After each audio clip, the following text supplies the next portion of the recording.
Hello, কেমন আছো তোমরা? আজকে একটা নতুন রেসিপি নিয়ে এসেছি, যেখানে আমি শসা দিয়ে একটা নতুন ব্রেকফাস্ট রেসিপি তোমাদেরকে দেখাবো। এই রেসিপিটার নাম হলো, নামটা পরেই বলছি, আগে দেখে নাও রেসিপিটা।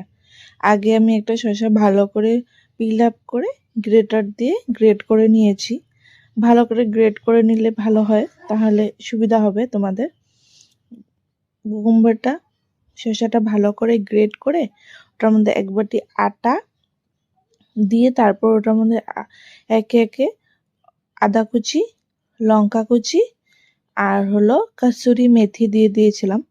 তারপর ধনেপাতা আমার কাছে ছিল না, ধনেপাতা থাকলে ধনেপাতাও তোমরা দিতে পারো, খেতে ভালো লাগবে। তারপর বেসিক মশলা যেগুলো থাকে, হলদি, লবণ, লঙ্কা গুঁড়ো, জিরে গুঁড়ো, ধনে গুঁড়ো, অল্প জিরে, ভাজা জিরে, জৈন, এগুলো সব দিয়ে ভালো করে মিক্সড করে একটা ডো বানিয়ে নিয়েছিলাম। মানে ভালো করে আটাটা মেখে নিয়েছিলাম। অ্যাকচুয়ালি আমি বানাতে যাচ্ছি আজকে কুকুম্বারের লাচ্ছা পরোটা বা শসার লাচ্ছা পরোটা। এটা একটা হেলদি অপশন, ব্রেকফাস্টে তোমরা খেতে পারো, আর খেতেও ভালো হয়। আমার কাছে একটু সাম্বার মশলা ছিল, ওই মশলাটাও দিয়েছিলাম। যত টেস্টি করে মাখবে অতই টেস্টি হবে। পর আমি অল্প বেসন দিয়েছিলাম 2 চামচের মতন।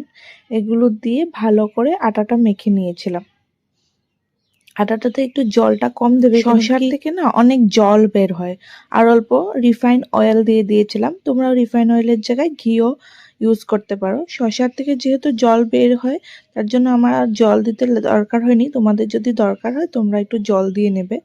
তারপর লেচি কেটে আমি প্রথমে লেচিটাকে ভালো করে রুটির মতন বেলে নিয়েছিলাম।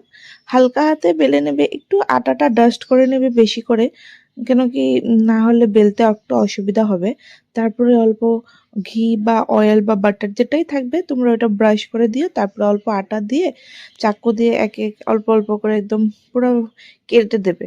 আমি যেরকম দেখাচ্ছি ভালো করে দেখে নাও, ওরকমভাবে কেটে তারপরে আবার ভালো করে মুড়িয়ে নেবে এটাকে, যাতে মানে লাচ্ছাগুলো ভালো করে বের হয়ে যায়, না হলে লাচ্ছা পরোটার লাচ্ছাগুলো ভালো করে বের হবে না। তারপরে এভাবে আমার ভিডিওতে যেভাবে দেখাচ্ছি ওইভাবেই তোমরা মুড়ে নেবে আটার ডোটাকে। আর তোমাদের যদি আমার ভিডিওগুলো ভালো লাগে তাহলে প্লিজ একটা সাবস্ক্রাইব করে দিবে, আর লাইক করে দেবে, কমেন্ট করবে, তাহলে আমার ভালো লাগবে, আমার করতেও ভালো লাগবে, ভিডিওগুলো বানাতেও ভালো লাগবে।